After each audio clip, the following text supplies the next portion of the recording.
फजल और रास्तबाजी की बख्शिश।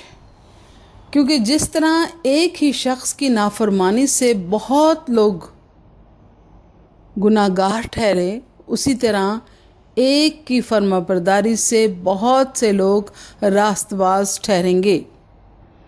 क्योंकि जब एक शख्स के गुनाह के सबब से मौत ने उस एक के ज़रिया से बादशाही की, तो जो लोग फजल और रास्तबाजी की बख्शिश अफराद से हासिल करते हैं, वो एक शख्स यानी यीशु मसीह के वसीला से हमेशा की ज़िंदगी में ज़रूर ही बादशाही करेंगे।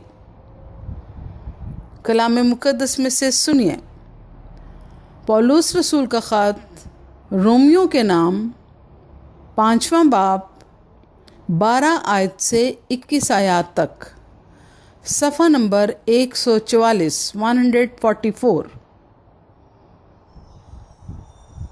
बस जिस तरह एक आदमी के सबब से गुनाह दुनिया में आया और गुनाह के सबब से मौत आई, और यूं मौत सब आदमियों में फैल गई, इसलिए कि सब ने गुनाह किया। बस जिस तरह एक आदमी के सबब से गुनाह दुनिया में आया और गुनाह के सबब से मौत आई, और यूं मौत सब आदमियों में फैल गई, इसलिए कि सब ने गुनाह किया। क्योंकि शरीयत के दिए जाने तक दुनिया में गुनाह तो था, मगर जहाँ शरीयत नहीं वहाँ गुनाह महसूब नहीं होता। तो भी आदम से लेकर मूसा तक मौत ने उन पर बादशाही की, जिन्होंने उस आदम की नाफरमानी की तरह जो आने वाले का मसील था गुनाह ना किया था। लेकिन गुनाह का जो हाल है वो फजल की नेमत का नहीं। क्योंकि जब एक शख्स के गुनाह से बहुत से आदमी मर गए, तो खुदा का फजल और उसकी जो बख्शिश एक ही आदमी यानी यीशु मसीह के फजल से पैदा हुई, बहुत से आदमियों पर ज़रूर ही अफराद से नाजिल हुई। और जैसा एक शख्स के गुनाह करने का अंजाम हुआ, बख्शिश का वैसा हाल नहीं। क्योंकि एक ही के सबब से वो फ़ैसला हुआ जिसका नतीजा सज़ा का हुक्म था, मगर बथेरे गुनाहों से ऐसी नेमत पैदा हुई जिसका नतीजा ये हुआ कि लोग रास्तबाज ठहरें।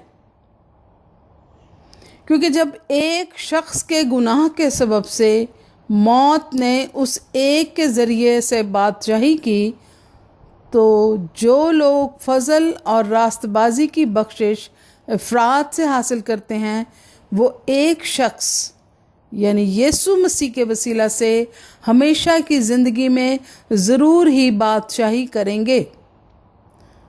गर्ज जैसा एक गुनाह के सबब से वो फ़ैसला हुआ जिसका नतीजा सब आदमियों की सज़ा का हुक्म था, वैसा ही रास्तबाजी के एक काम के वसीला से सब आदमियों को वो नेमत मिली जिससे रास्तबाज ठहरकर ज़िंदगी पाएं।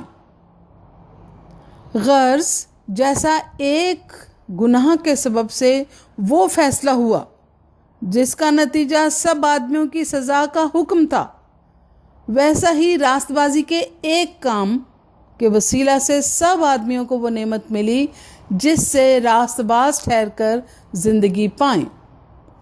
क्योंकि जिस तरह एक ही शख्स की नाफरमानी से बहुत से लोग गुनाहगार ठहरे, उसी तरह एक की फरमाबरदारी से बहुत से लोग रास्तबाज ठहरेंगे। और बीच में शरीयत मौजूद हुई ताकि गुनाह ज़्यादा हो जाए, मगर जहाँ गुनाह ज़्यादा हुआ वहाँ फजल उससे भी निहायत ज़्यादा हुआ, ताकि जिस तरह गुनाह ने मौत के सबब से बादशाही की, उसी तरह फजल भी हमारे खुदावंद यीशु मसीह के वसीला से हमेशा की ज़िंदगी के लिए रास्तबाजी के ज़रिए से बादशाही करे, ताकि जिस तरह गुनाह ने मौत के सबब से बादशाही की, उसी तरह फजल भी हमारे खुदावंद यीशु मसीह के वसीला से हमेशा की ज़िंदगी के लिए रास्तबाजी के ज़रिए से बादशाही करे। कलाम मुक़द्दस के पढ़े और सुने जानने से सबको बरकत मिले। आमीन।